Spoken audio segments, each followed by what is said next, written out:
Welcome back, you beautiful KVOI radio listeners. This is the Common Good Radio Show brought to you by Veteran Rescue Mission.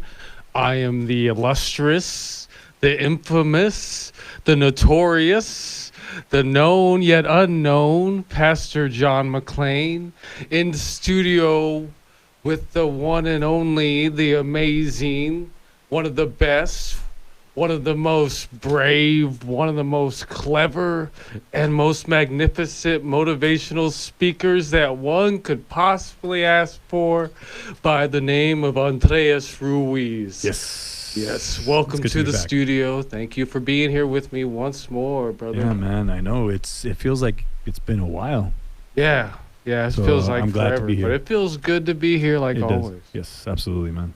Yeah, and I'm definitely glad for the radio listeners that get to hear one more amazing show, which today we have, as usual, an awesome Pastor John's verse of the week, and we'll do something a little fun this week, just like we always do, and then we will have, as usual, Andreas Ruiz motivational thought of the week. And then on the second half of this amazing show, we will have Dr. J. Yes, that's Dr. Jennifer Herrera with Tucson International Academy, and also the author of this book I have sitting right here, Making College Come True, in studio with us with the second key of the week, learning to embrace what's difficult. So for those that are listening or are new to be here, lucky you, because you have a really good show in store for you today. Some really good thoughts. Definitely that positivity that you're looking for in your life. We got it for you. Congratulations. We got it. So, like always, every single show, we're going to give it up to a good Lord. And as I always say, anywhere where more than two of mine come together in my name, this is church. So welcome to church. And let's start church off with an opening prayer. Our Father, who art in heaven, hallowed be thy name. Thy kingdom come, thy will be done, on earth as in heaven. Give us this day our daily bread, and forgive our trespasses, as we forgive those who trespass against us. And lead us not into temptation, but deliver us from evil. For thine is the kingdom, the power, and the glory, forever and ever. Amen. Amen. Amen. Yeah. So today on Pastor John's verse of the week, we're going to discuss this. You and I, Andreas, we really not too often kind of just ruminate on a verse and kind of just play it back and forth. But this one, being the Lord's Prayer, is one that I really want us to kind of discuss and kind of like maybe even our practice of it, because it's a big one. I mean, the Lord's Prayer is one that, whether you're Catholic, you know, like you're saying you are Christian, I'm a non-denominational Christian pastor like I am, or you know, you're Baptist or Lutheran, usually you're pretty familiar with this Lord's Prayer, and it has some place in your life, whether you said it at church, you said it before you went to bed, you said it, you know, at dinner with your family, or like situations where you're asked to lead a prayer. This is usually a common one that people like to refer to. And I think that it's very comforting just because of the content of it. And I'm going to read it one more time just because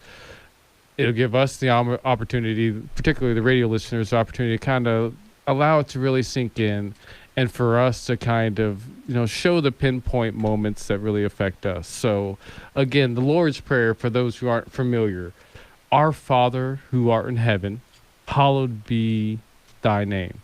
Thy kingdom come, thy will be done, on earth as in heaven.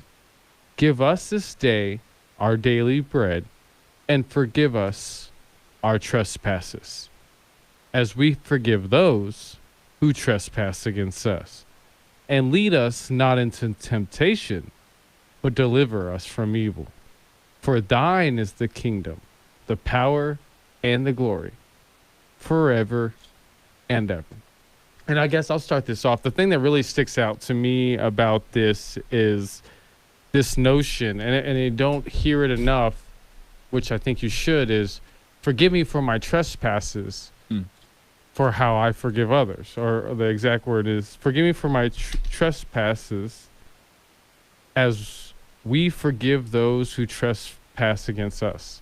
So, like, if we want forgiveness from God, then we must be willing to forgive others. What's your thoughts? I agree 100% with that, because when we don't forgive, we suffer.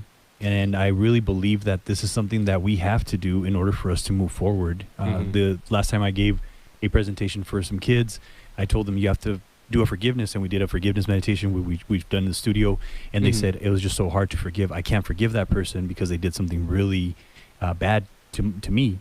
And I said, just remember that the forgiveness is not for them, it's for you, because if you continue to be angry, if you could be continue to be resentful towards this person, then you're going to continue to suffer, and this person will pop up in other people as your life goes on.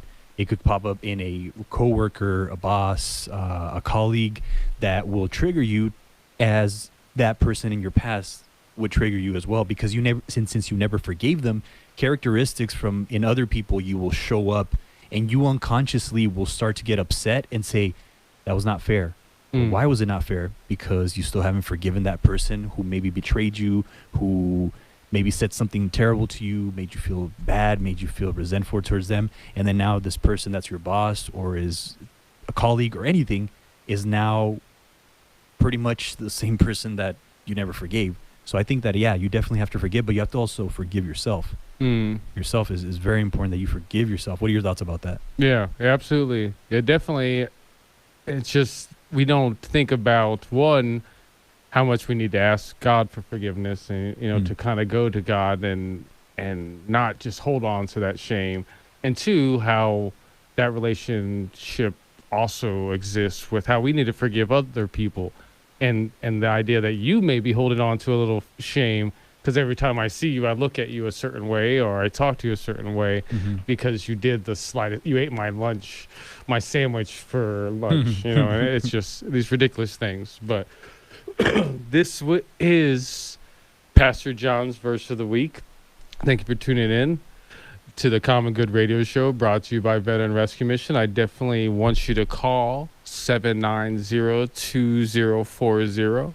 We're giving out a pair of tickets to the documentary of the little sign that's right behind me here. Here Comes That Dreamer, about the documentary about a Iraqi war vet that came home and helped the homeless back in Tucson. We will be right back after these messages. Thank you for tuning in.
and your coach.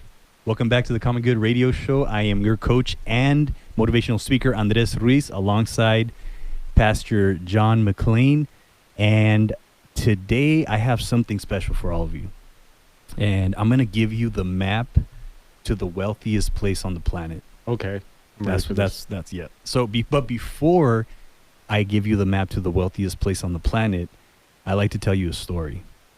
So a few years back, I remember I lost my job. Actually, I didn't lose my job. I quit my job that I was miserable with. I just didn't like it anymore. And I remember that when I decided to quit my job, I said, I'm going to quit my job because I'm going to pursue my goals and dreams. And I took out my 401k. I took out all the money. And I said, I'm going to pursue that dream because I came back from an MLM conference, motivational MLM conference. And I said, you know what? These guys inspired me so much. I'm just going to quit my job. So that day when I was going to quit my job, I was really nervous and I didn't know what I was going to do. So I had to listen to some audios. And as I was listening to some audios, I heard Eric Thomas, this great motivational speaker. He said, you must be willing to sacrifice who you are for what you will become.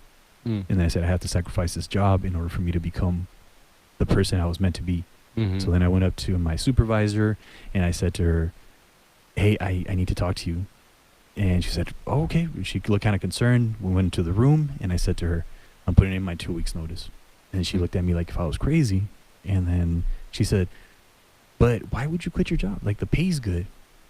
I just have to do it. It's just some new endeavors that I'm going to pursue. She said, oh, okay. So I quit my job, but then I didn't know what I was going to do.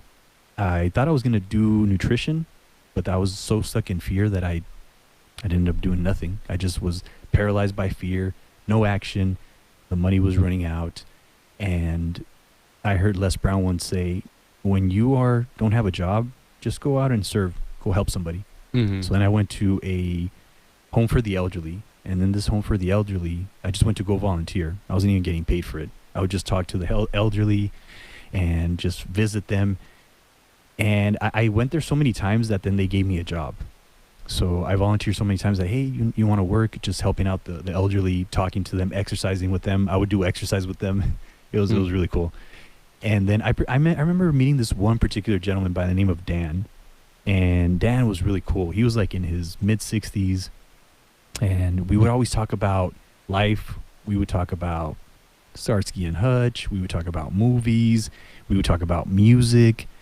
And I remember that Dan would also talk to me about things that he regretted. And we would talk about that and he would tell me, I regret not following my goals and dreams. I regret not pursuing what it is that I wanted to do with my life. And he would tell me that he regretted it because he cared too much about what people thought about him. He was too worried about what people might think or say about him. And because of that, he never really followed his goals and his dreams.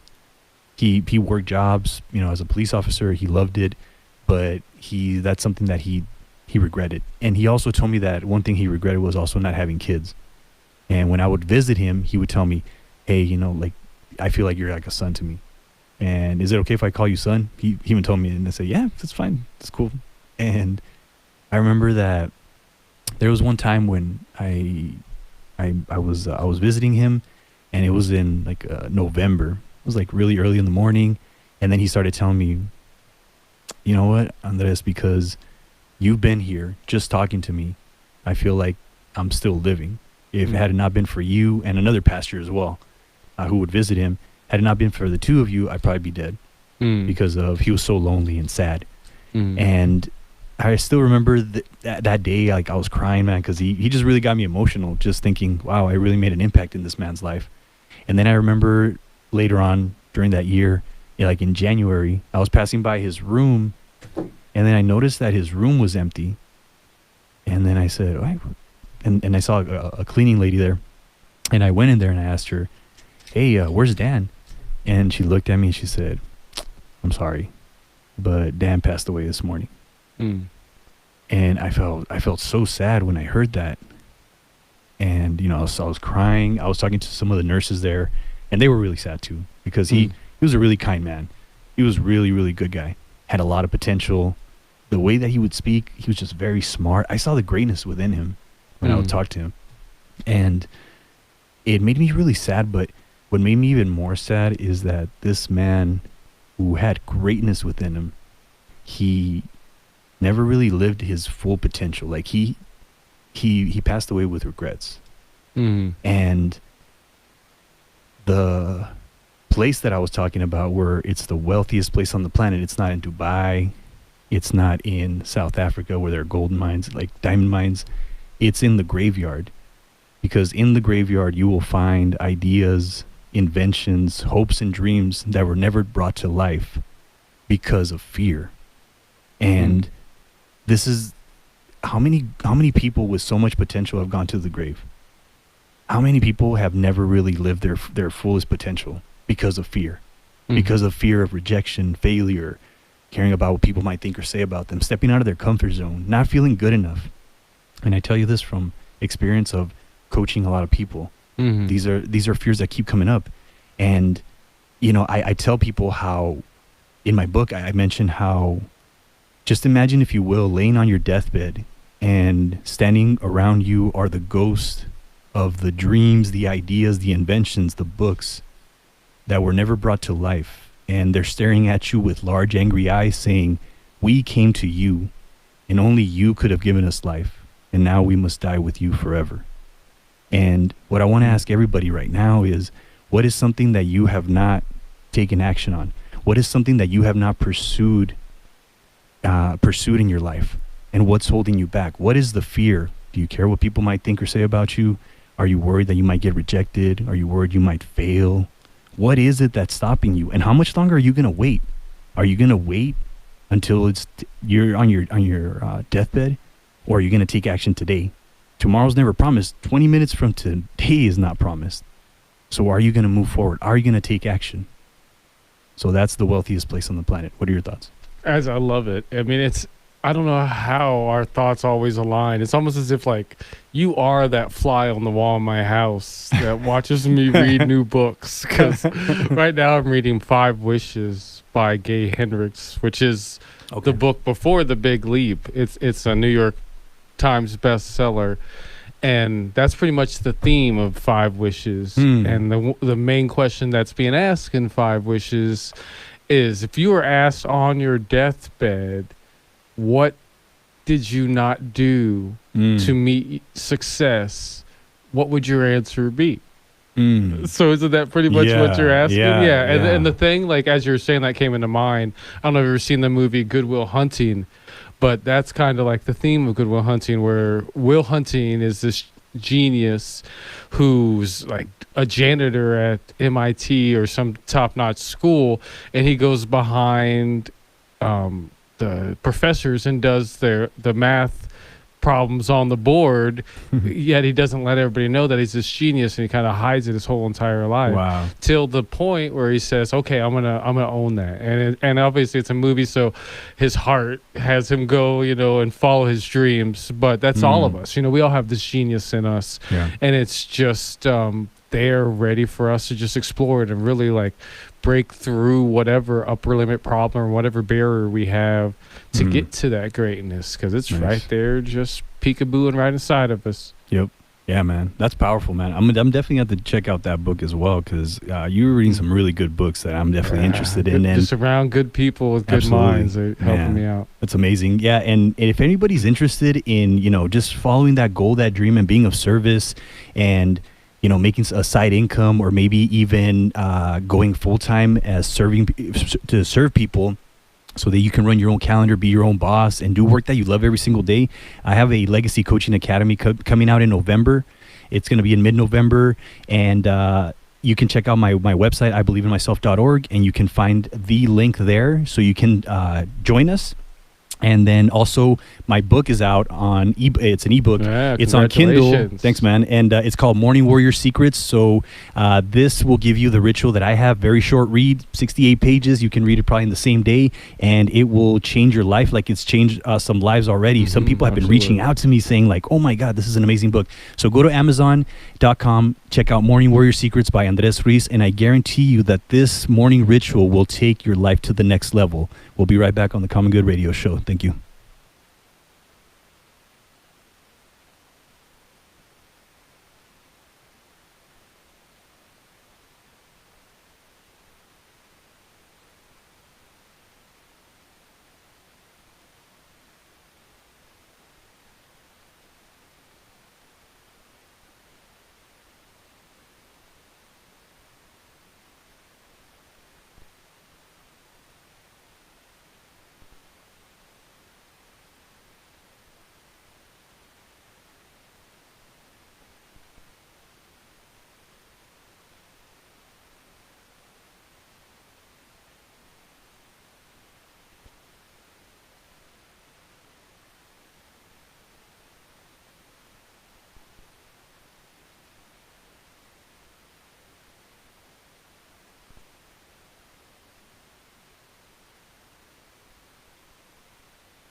Welcome back to the Common Good Radio Show, brought to you by Veteran Rescue Mission.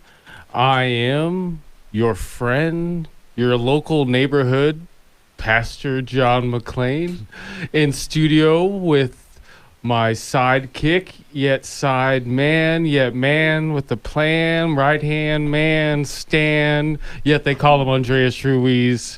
Thank you for being here with me, brother. Yeah, man. I appreciate being here, man. And, I'm just very grateful. Just want to let you know that I'm grateful that we are back on, even though we weren't here last week. But I'm grateful to be back here again, especially with Dr. J. Dr. J's in the house. And, yeah. And I don't know, man. I feel blessed and grateful. Good. We are blessed. Yes. Absolutely. Because as you say, we're in studio with one of my favorite people on the planet. Like, so far, I feel like I've grown so much from knowing her, from being her friend, from being around her. And I know I'm going to grow so much more. But for those who don't know, you're going to know.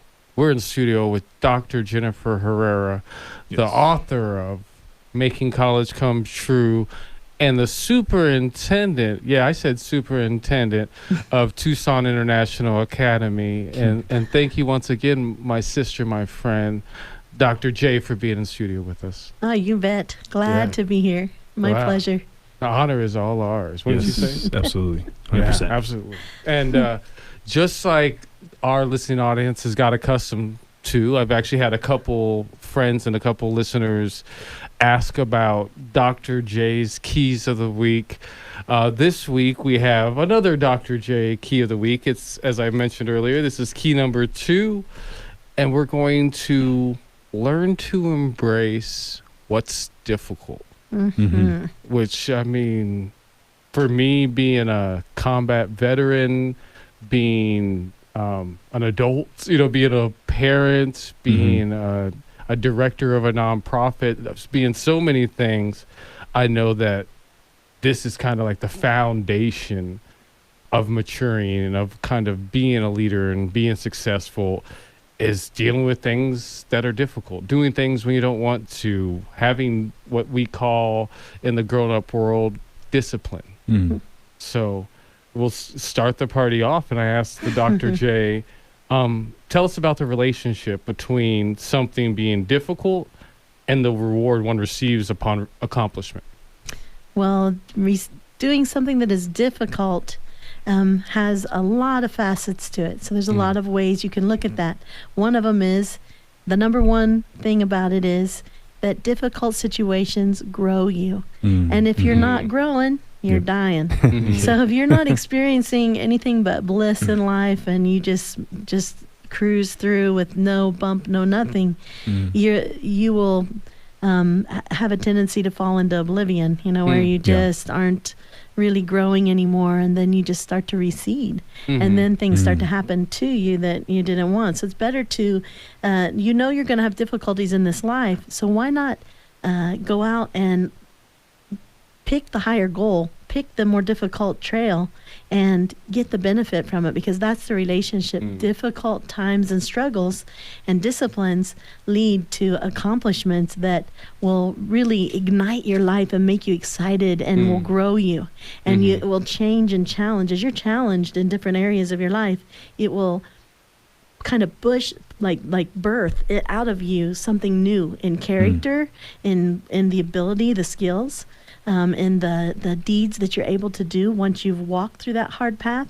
I mean, think of all the open doors people get on TV when it's usually about some difficulty they've overcome. Think about any movie story there is.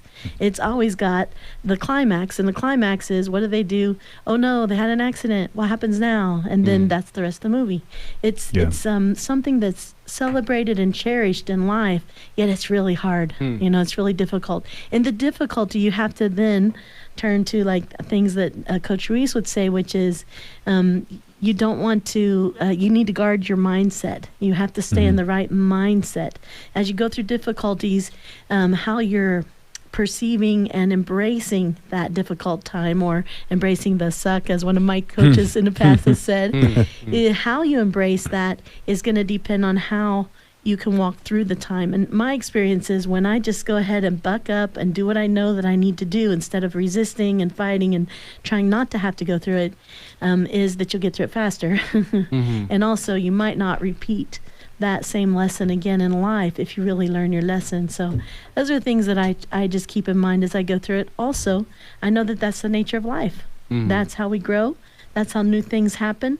Think about the explosion of a volcano, for example, and the lava, burns and scorches everything. But then what happens? That becomes very rich and fertile land over the years, and it gives birth to something new. So it's the nature of things. You can look in nature and see a lot of life lessons that we humans also go through, and it just all kind of brings meaning and makes it more purposeful.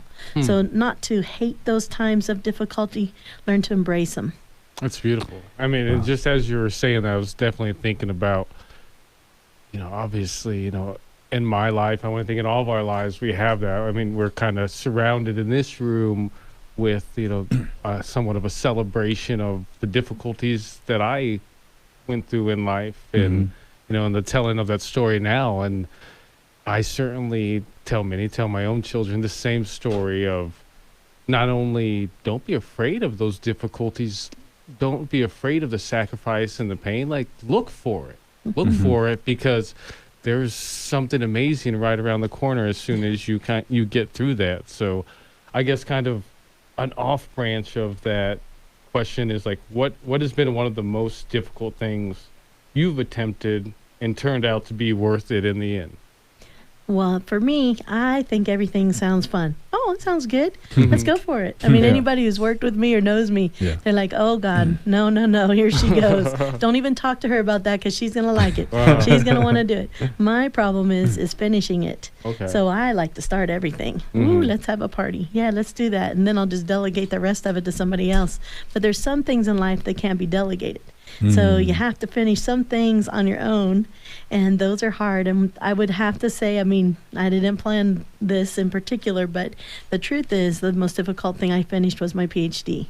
And when I did my PhD, it was like, and we would like to encourage you, Jennifer, to join our PhD program. We think you're an excellent candidate, and we really think you have something to offer in the world of research, and we'd like to see you accomplish that.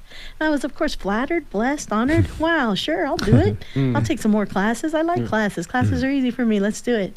And then time went on, and then I was rolling right through it, as you would hope. And then I was also hitting my 30s, and surprise, surprise, I became pregnant. And I was like, wow, I'm so glad I did, because time was ticking. And I was excited, but you don't understand the toll that takes on your body. So all that energy, because I worked full-time while I did my PhD. So I tried to work full-time, do my PhD full-time. My husband was in ministry, so we're doing a lot of ministry full-time, basically, and it was a lot. And then we got to the point where I couldn't do it all.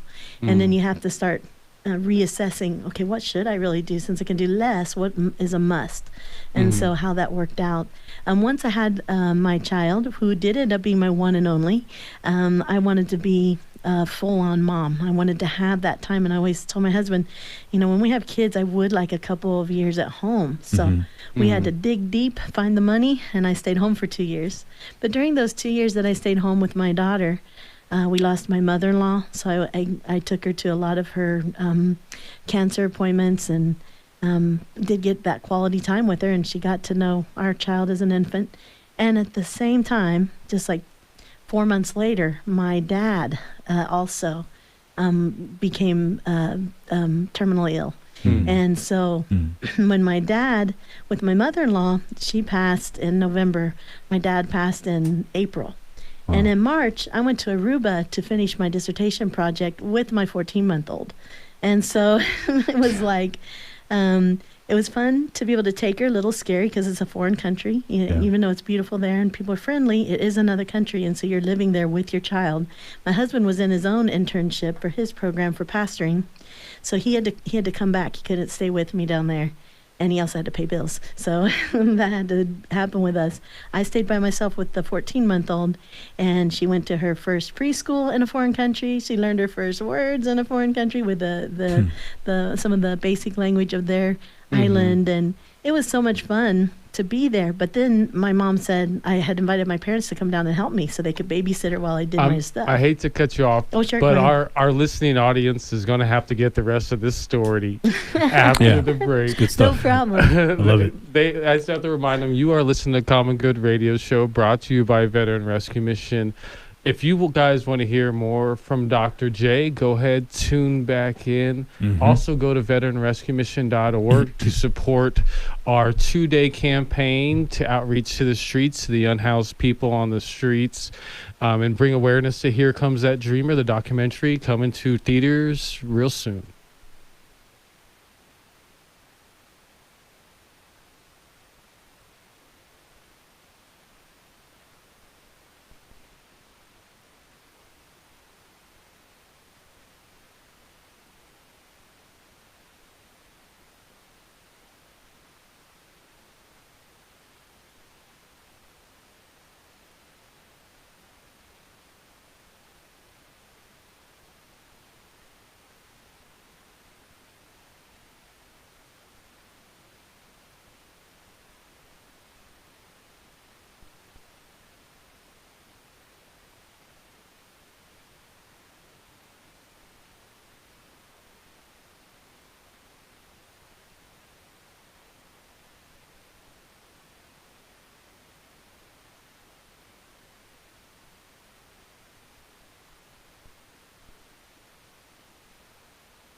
There's some smooth listening with us here at the Common Good Radio Show, brought to you by Veteran Rescue Mission. Yes. I'm Pastor John McLean in studio with Andreas Ruiz. Yes, sir. Is that it? Right? Yes.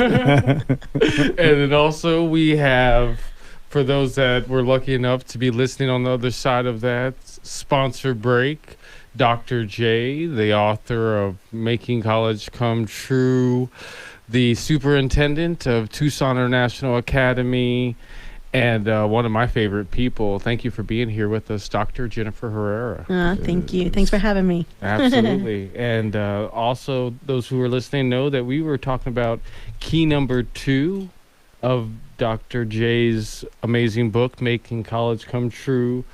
And that key was learn to embrace what's difficult. And we're going to jump right into a notion that none of us are very comfortable about, and that is having Dr. J explain to us, why is it necessary to get out of your comfort zone? It's necessary in order to grow. You don't go through a few difficulties, you will continue just to live at the level you were at, bopping along, maybe comfortable, maybe uncomfortable, but it'll be the same until you meet some sort of challenge. Whether you challenge yourself or you just passively sit back, something will come and challenge what you're doing. Yeah, So, and that's a good thing, actually. That's what keeps us growing. That's what keeps us going forward. And it also helps us to embrace the good and the bad that we've gone through. And without the bad, you can't really truly appreciate all the good. So it all works together. I'd say like a kind of quick branch off of that. This difficult that comes, or these trying times that come, or these difficulties that come in your life, they come whether you work for them or not, like you said. But I like the idea of looking for them and trying to find where, what we call God's calling in your life, rather than sitting back and waiting for them to happen. Because usually if you sit back and wait for them to happen, not quite as sweet of an outcome if you actively work to find what that calling is. What's your thoughts on that? Oh, 100% in agreement. Yeah, because this is a little personal, but I will share it that I'm in my 50s and I need to lose some weight. And I can do it a couple ways. I can just choose to do it and do it proactively and find a way to accomplish that myself. Or if I don't do anything about it, most likely I'll have a health problem come up. Then my doctor's going to make me do it, or I'll be in extreme pain if I don't do it. So what do I want to do? I'm going to have pain now proactively, or have pain later. So I'm choosing proactive. So I keep on running, I keep on dieting, I keep on doing everything. Yeah. No, and I love that you're actually, working on that. And like you said, it's out of your comfort zone, but you have to do it in order for you to take your, your health to the next level. So That's right. I want to ask you, what are the consequences of a person getting stuck in their comfort zone? Oh, no growth. Just, I think boredom, I think regret. You're going to have, pain. I think I've heard you say this, and I've heard Tony Robbins say it for sure, that you're going to have, there's, two kinds of pain. One is the pain of doing something difficult, and the other one is the pain of regret, of not doing something because you thought it was too difficult. So never let the difficulty level sway you. Rather, find alignment with yourself and say, who am I? What is my mission? What do I feel my purpose is?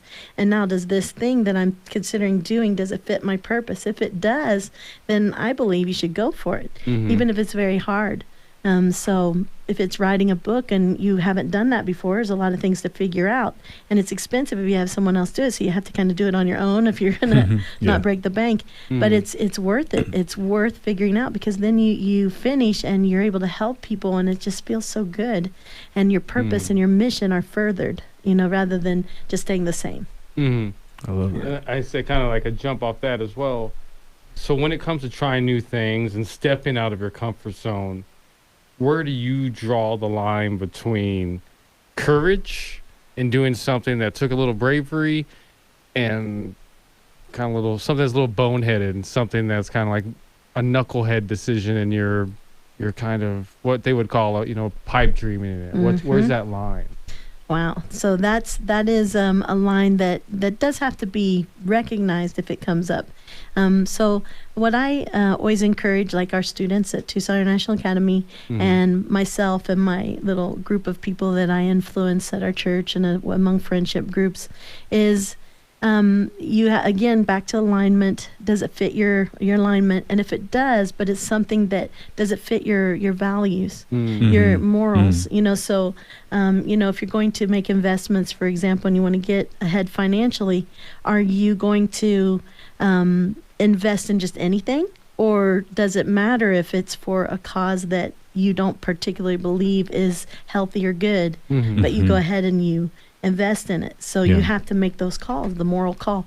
And I'm not saying there's a clear right or wrong. That's something you yourself have to go through and delineate. Once you delineate it, maybe get some counselors, or I don't mean like formal counselors, but it says in the midst of many counselors, there's much wisdom. So get some feedback from people. And when I'm making a big decision, I have to go to people that I know it will impact. And I know back in the day when I was doing my PhD, I went to my husband first because he has to live with me and help me pay bills. And I care what he thinks.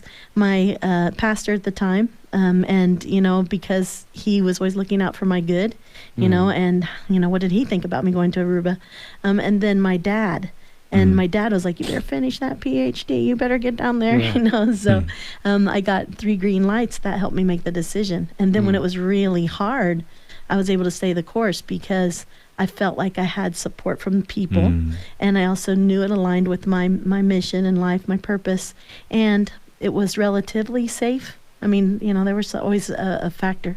So that's how I determine. I do seek out and not advice, but input. Give me some perspective. Yeah, nice. Beautiful. And I think that I know I've had a few people want you to touch base on Tucson International Academy. And those who don't know Tucson International Academy, it's a local school. Yeah, charter school. School Charter network. School District Network. Yeah, school network here in Tucson for ages K through 12. And they are famous for 100% of their kids getting accepted into college. Yeah. So those parents out there who are looking for an alternative for their kids and certainly looking to get their kids on the fast track into college, Tucson International Academy is the way. Tell us about it in the last minute we have before we break out into break. Okay. Well, what I love doing is doing things that seem impossible. And for families that don't have anyone in their family that have not, nobody's gone to college, college can seem like the impossible goal. But it is also kind of part of the American dream. Many people who come from another country see that as like a pinnacle goal. Like, I want my child to go to college.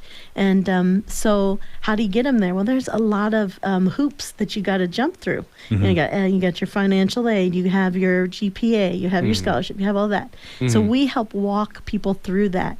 And we start talking about college when they're in kindergarten. And the big kids mentor the little kids, and we all kind of learn together. But many of our graduates are first to go to college. That's right. And I love doing that. We walk with kids that are able to come to our school. If they're not able to come to our school, we do have a side program for a few $100s that we will get your kid into college, even if you are unable to come.